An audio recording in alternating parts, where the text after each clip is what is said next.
The day has come. Crit, you are a TI winner! Whether you started watching Dota last year or 10 years ago, you have heard of him. One of these players that has always been under the spotlight, always rock solid performances in any of the many teams he's been a part of. One of those guys who always fell so close to lifting the aegis, despite always staying in tip-top shape. After almost 10 years of perseverance and sacrifices, this year was finally his.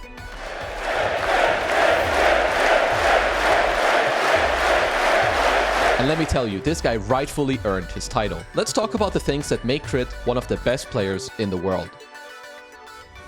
First off, let's look at his heroes and how Falcons draft around them. Crit's hero always gets picked very early, and they always have the same archetype. He needs to have a strong lane with Ammar. He needs to give the follow-up damage to Marine in the mid-game for Marine's blink reveal, so that he's always the 1+1 kill combo, and it's a big added bonus if his hero can kill and stack ancients. Here, they picked him Snapfire, for example. In this game, he gets Hoodwink, picked straight out of the second phase. Same story. Follow-up damage, strong laner. And at the end, it gets paired up with Ammar's infamous last pick Ursa. In this game, they went for Grimstroke with their Sneyking. It's very good with the Pugner, it can stack the ancients, it lanes well with Ammar. Perfect setup.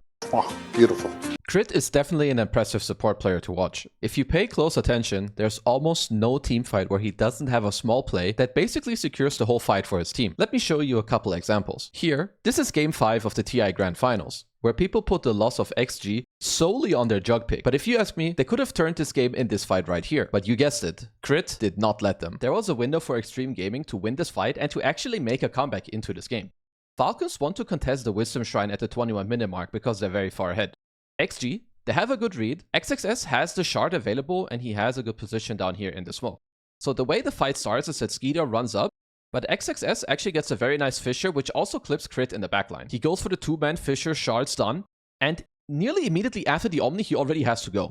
This is where Skiter drops low mana. Here, this is the moment where he could have gone. This one frame right here. Right now, he has 90 mana and 20 stick charges. If he gets stunned right now, he can die before using his magic wand and living. But nope. Crit recognizes this and instantly drops the Static Storm. And by the time he can echo, Sneyking is already here. XXS had one small chance to make it happen, but Crit was not gonna lose this finals. Some other small examples. Everything that follows is within 2 minutes of the exact same game, in which he's 10-0 by the way. This is one fight, he has the Snap Axe, goes for the cookie, into the safe onto Sneyking. Here, he's pinging Marine because he's still AA blasted and he's about to shatter from the Ice Blast. Goes over, eats him up, and saves him also. Here, same game. Looking around his cores, making sure to save. They try to go on Ammar with a 5-man smoke, saves him. This is the first time that Crit actually died in this game. This was over an hour into the game. All of the teamfight stuff is definitely the more flashy part, but where pros recognize an S-tier player is in the smaller details that at first glance could seem a bit boring. Let's look at another thing that makes Crit an S-tier support, his laning phase. Crit sets up his cores for success in every game. This comes from him knowing what he needs to do when it comes to the laning stage. His entire idea is to make sure that he takes attention away from Ammar, that he has enough gold, XP, levels to stay alone in the lane, that he's freed up to then go stack and to help other lanes. He always goes to the lane with perfect itemization. In this game, it comes from having a lot of regen and fighting X-Nova this early on to the side of the lane. Because his job now is to make sure that this camp is going to be blocked. Watch X-Nova, he tries to cast Nightmare, but Crit fogs him. At the very next moment where X-Nova does get vision of him, he drops the sentry.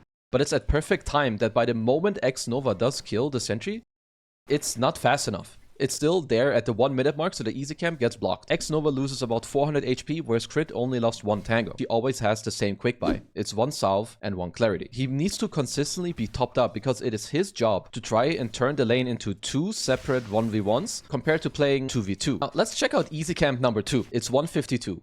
Look at how Crit moves to make sure that X-Nova cannot sleep him. This was the first fog. The second, the third. 2-minute mark happens. Easy camp is blocked again. Because of all of these small things, the net worth is in Dire's favor. You look at Crit, he's 100 gold ahead of X-Nova. You have Ammar who's slightly ahead of Ammar. And this is while Ammar still has an entire wave to kill. In this lane, at the 5-minute mark, I counted, Ammar was hit only 4 times in total by both Ame and Xnova combined. And something else that Falcons do really well, when they do get their lane in their position, they always try to have very good XP management. Crit is only 1 creep from level 2, but Ammar is quite far away from level 3. Hitting a level 3 timing on one hero and a level 2 timing on another is way stronger than having 2 heroes being level 2. Look at Crit here. He positions himself so that Ammar gets all the XP.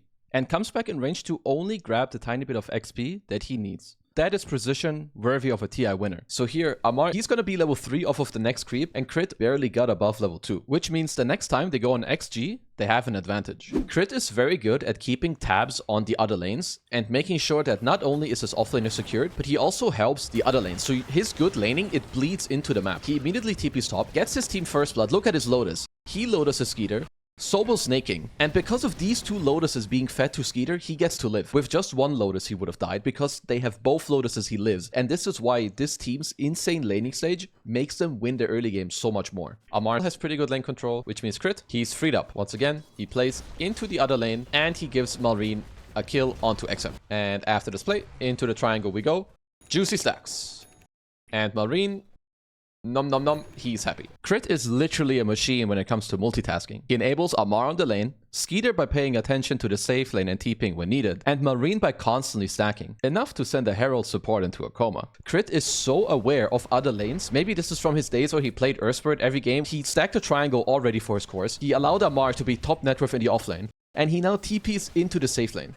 He's basically already impacted 2 lanes directly by the minute 450 mark, and he's already helping Malrine indirectly in the future game with the stacks. Crit does this move every game where they play for their blink reveal. He has this observer ward and he really likes to sneak this within the first nighttime because then it's a lot easier to maneuver. They don't have the Sneyking blink yet, but he wants to set up the map for later to make it easier to find this kill with the blink reveal. After placing the ward, the next important thing is for Crit to actually get level 6 because they need his sharpshooter to have enough damage in the epicenter combo to actually kill a core hero. So this is where Crit is allowed to take the mid lane, because he stacked the triangle for Malrine. So Crit leeches all the XP possible in the mid lane. He has a smoke available. He needs 1 more XP for level 6. Malrine has his blink dagger on him. They kill the ancients and they immediately go for a smoke. Now pay attention to the ward that he placed earlier. This ward scouts out Ame, which now allows him to ping the hard camp. Just the 2 of them are enough in this smoke to go here and get this kill. Ammar, he wants to join, you know, he's a big bad Ursa. He wants to shit on the carry even more. They know Ame is here. They get perfect day vision from Malrine. They go in, blink, stun, sandstorm, little combo from Crit, and Ame is dead. And this is textbook gameplay that they go for in every game. And all of this is set up from Crit, from the lanes, from the stacks, from the ward. Smoking Malrine here, having enough levels himself, and getting all of this XP and gold into your heroes is what allows for this play to happen. Let's check Malrine's gold. Malrine is 1000 gold away from Blink Dagger. Pull the camps together, use your ult with the facet, gives you higher AoE, makes it easier for you to clear, and shwoop-de-doop, after killing these creeps, he's only 400 gold away from Blink. They just got a Blink on Malrine after all the ancient stacks. Crit goes to clear the mid wave. He has a smoke. He has an observer with him. He already placed this ward earlier in the nighttime, so they know that XM is around this area. They already spotted him. Not only this, but during the smoke, look what Falcons do as well. Skiter shows deliberately on the bottom lane, as does Sneyking on the mid lane. So you feel pretty fine here if you're the XM puck. But look at how they execute. They have the blink available. They know XM is backing off. They have a ward if they need to, but because of the daytime, they have Malrine. He goes first. Blink, pulverize. They follow up with the Wheel of Wonder into the whip, hypnotize him, get him killed. In the meantime, Ammar is free farming, Sneyking is free farming hitting mid tower, and you also have Skiter free farming holding the bottom tower. This entire play only happens because A, he placed this ward, and B, he got Malrine enough gold through his stacks to get him his early blink. Without him doing all of this play doesn't even exist. Most of the footage in this video is from this last TI, but you have to understand that Crit has been playing at this level since he joined his first big team, which was OG in 2015. This type of consistency requires intense practice, constant focus, and insane abilities. It's well deserved that our Danish friend finally lifted the ages this year after all this time of giving everything he had to be the very best. If you like this video, make sure to like and subscribe, and also I read all of your comments, which means if there's any video you'd like to see next, let us know in the comments down below. See you next time.